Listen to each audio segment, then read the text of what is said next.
Nilaro niya sa team kanina sa game? Well, masaya kami dahil team effort, team defense, usap kami sa loob. Kaya siguro nanalo kami sa defense. And sobrang pangit ang field goal namin sa 3 points, especially sa akin. Then actually, ilang 3 points na kami. So buti na lang, yun nga talaga, nagdala doon yung defense namin. Siyempre hindi maiiwasan, laging pag-uusapan na kalaban nyo kasi yung dati mong team. Ngayon semifinals naman. Ikaw, anong pakiramdam mo dun sa matchup na yun? Well, yun nga, no? Ang dami nagsasabi sa akin na ayun, kalaban mo yung dati mong team. Actually, hindi ko na iniisip kasi the more na isipin mo yun, the more na masisira yung laro mo. Laro lang ako, and then bahala na ako anong outcome sa laro ko. So yun,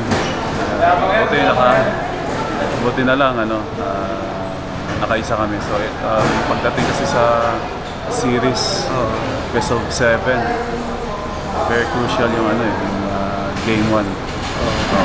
Yun yung sinasabi ko sa mga teammates ko na sa experience ko, very crucial yung game 1. Yung sabi mo, yung sa 3-point shooting naman, paano mo balak bumawi? Let it fly.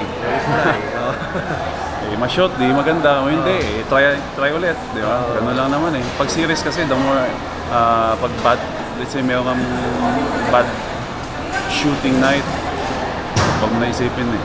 Baga, bawi ka na ng next game. Kasi the more na isipin mo yung the more yung ma-accident.